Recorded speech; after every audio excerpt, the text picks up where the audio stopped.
Vamos dar continuidade aqui à nossa aula sobre grupos e equipes de trabalho. Agora nós vamos ver os tipos de equipes.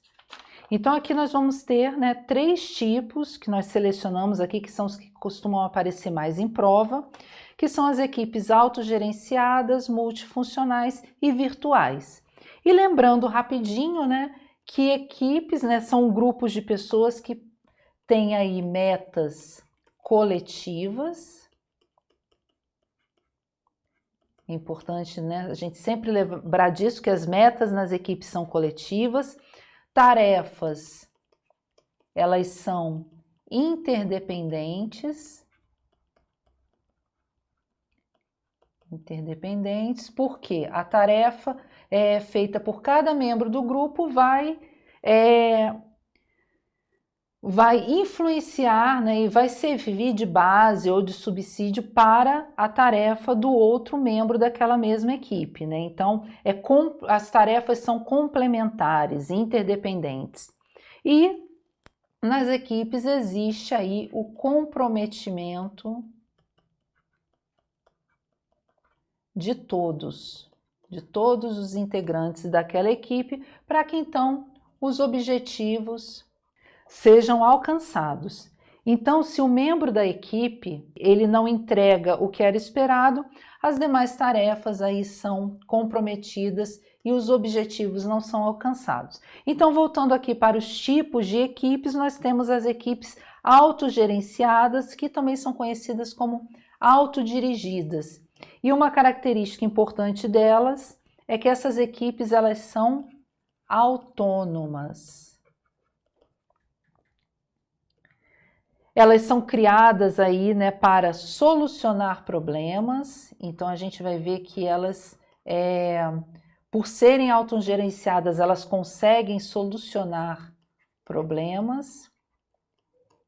Elas também são capazes de implementar as soluções. Então elas não somente apresentam soluções, mas elas também fazem a implementação dessas soluções.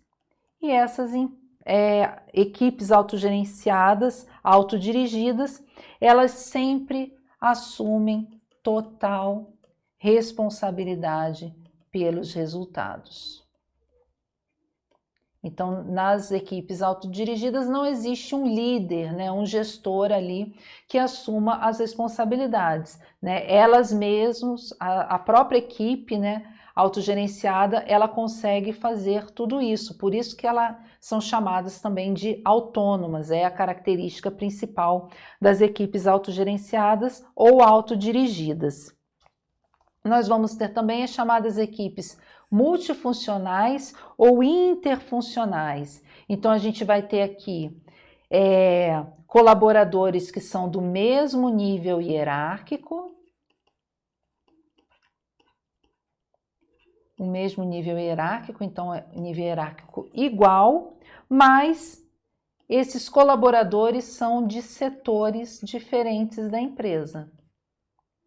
E eles vão se juntar ali para realizar uma determinada tarefa.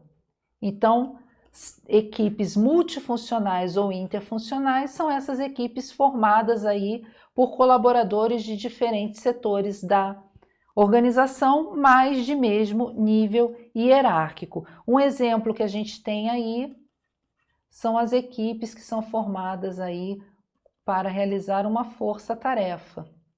A organização, por algum motivo ali, precisa juntar esforços para resolver um determinado problema, né? Alguma questão ali que precisa de uma agilidade, ela vai e faz a formação dessa equipe multifuncional, né?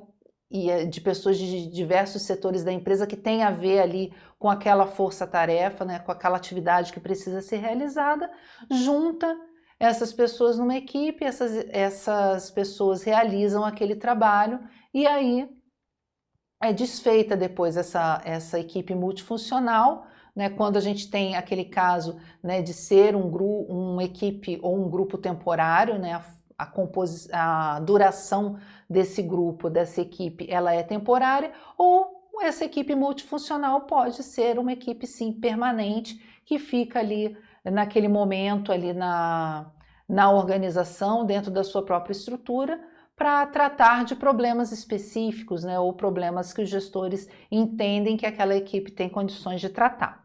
Tá bom? E um terceiro tipo de equipe que nós vamos ter aqui são as equipes virtuais, onde as pessoas estão dispersas fisicamente. Então, há uma dispersão física dos colaboradores. Esses colaboradores estão aí em lugares diferentes, muitas vezes em regiões, né, em pontos geográficos diferentes, mas essas equipes elas são unidas por um fator que é a tecnologia. Então, cada vez mais a tecnologia permite aí que essas equipes sejam formadas para atender aí a objetivos comuns.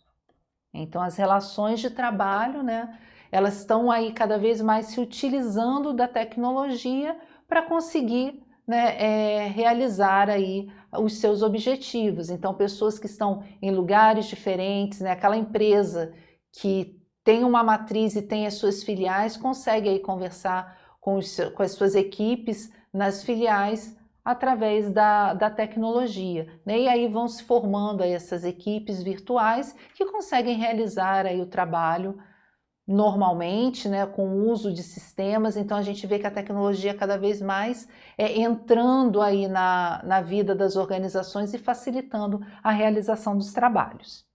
Então, continuando aqui, nós vamos ver as características das equipes eficazes, né? Quais são essas características que precisam estar presentes para que as equipes se tornem aí eficazes? Então, como primeira característica, a gente tem o comprometimento dos membros com os propósitos comuns e significativos. Então, esses membros precisam estar comprometidos com o propósito daquela organização, né, para conseguirem trabalhar em equipe, né, para trabalhar com cooperação e realmente serem uma equipe e não um grupo, como nós vimos na diferenciação desses conceitos.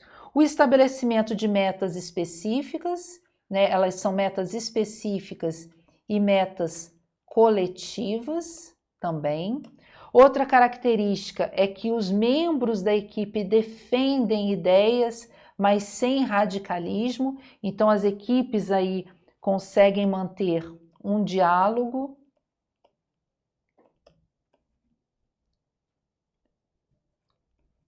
e um diálogo que traz aí uma proatividade para a execução das atividades daquela equipe. A liderança ela é situacional, ou seja, o líder age de acordo com a maturidade da equipe, né, e de acordo com a contingência, de acordo com as contingências, com a situação presente. As questões comportamentais são discutidas abertamente, então existe essa liberdade nas equipes de trabalho. O nível de confiança entre os membros é elevado, né? E isso precisa acontecer até mesmo por conta da interdependência existente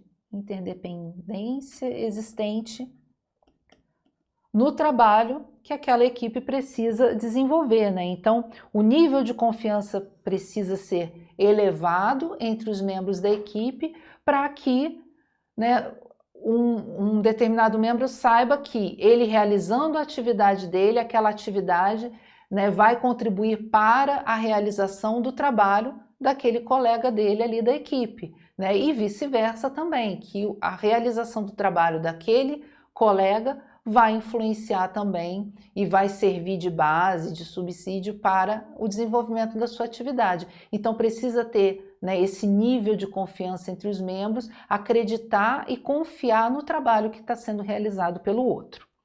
Outra característica é que demonstram confiança nos líderes, né? Então, os líderes aí das equipes, eles têm a confiança dos membros das equipes, flexibilidade na realização das tarefas, né? Porque aqui as tarefas, elas não são rígidas.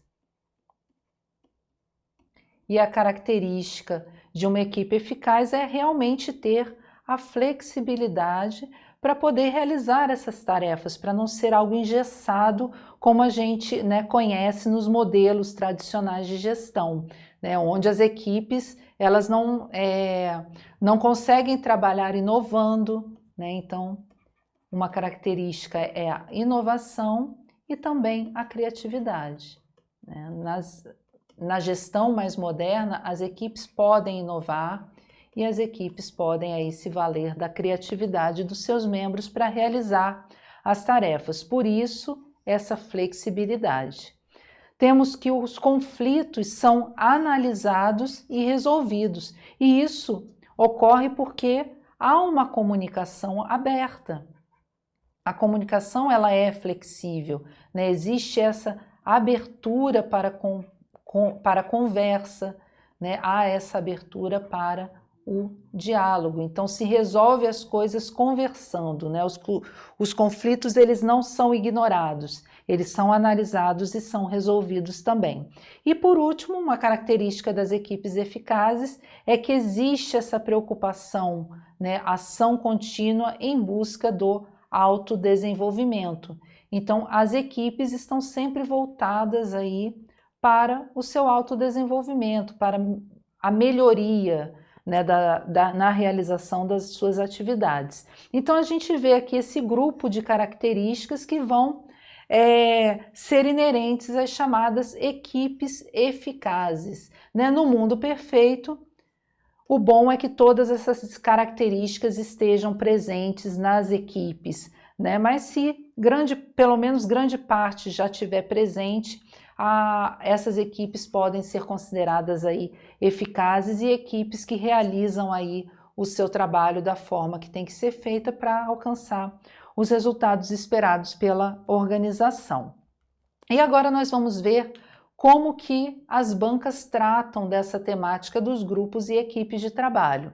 Temos uma questão aqui do CESP de 2018 que vai dizer que no mercado de trabalho o individualismo e a competição ampliam uma das maiores dificuldades das instituições, que é o chamado trabalho em equipe. E que as instituições aí de sucesso são aquelas que investem na capacitação de seus profissionais para a formação de equipes de trabalho. Então, pede para a gente julgar o item subsequente, onde vai dizer que os conceitos, né, de grupo e de equipe são iguais quando se trata dos resultados de uma instituição, né? E a gente viu na aula de hoje que isso está errado, né? O erro aqui está dizendo que os conceitos são iguais. Na verdade, esses conceitos, quando a gente trata de resultados, são totalmente diferentes, né? Lembrando que o grupo, ele possui interesses que são comuns, isso existe, mas a busca pelos objetivos, pelos resultados, é feita de forma individual, nos grupos. Quando a gente vai, então, para as equipes, a gente lembra que também existem interesses em comum, mas o que vai diferenciar a equipe dos grupos? É que nas equipes existe um esforço coletivo para que o resultado seja alcançado. Então, a afirmativa ela está errada porque quando se trata de resultados, o conceito de grupo e de equipe são diferentes, porque o grupo busca a realização dos resultados de forma individual e a equipe de forma coletiva. tá? Então aqui, questão errada. Aqui nós temos uma outra questão do CESP de 2018 também, que na verdade é da mesma prova da questão anterior que nós vimos, tanto que a gente vai ver que a introdução aqui da questão é a mesma coisa. O que vai diferenciar vai ser esse item aqui embaixo, né, essa afirmativa. Então vamos ler de novo aqui. No mercado de trabalho, o individualismo e a competição ampliam uma das maiores dificuldades das instituições, que é o quê? O trabalho em equipe. As instituições de sucesso são aquelas que vão investir na capacitação de seus profissionais para a formação, então, de equipes de trabalho. E aí vem o item para a gente julgar. Diz que a cooperação é uma das atitudes mais importantes para o trabalho em equipe. E essa afirmativa, ela está o quê? Correta, né? Porque a gente viu que no trabalho em equipe existe o quê? Interesses comuns. E o que vai diferenciar a equipe lá do grupo são as tarefas que são interdependentes. Para a gente falar de cooperação, a gente tem que trazer essa característica do trabalho em equipe. Então, tarefas interdependentes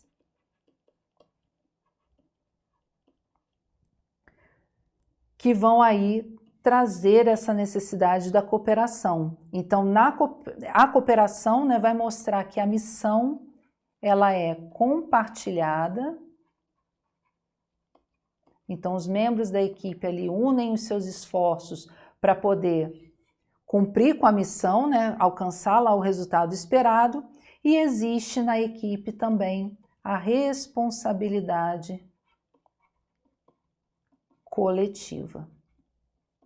No grupo, a responsabilidade ela é individual. Na equipe, a responsabilidade é coletiva. Então, toda vez que a gente tratar de cooperação, a gente lembra que cooperação está ligado, então, a equipes de trabalho. Então, essa afirmativa aqui, ela está corretíssima.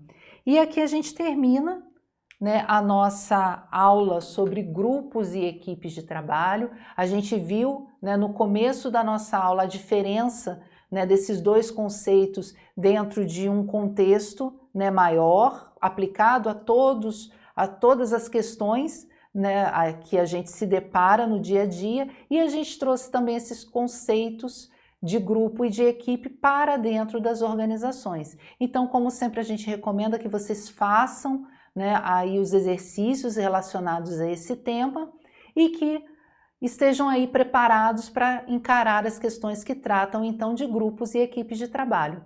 E até a próxima aula!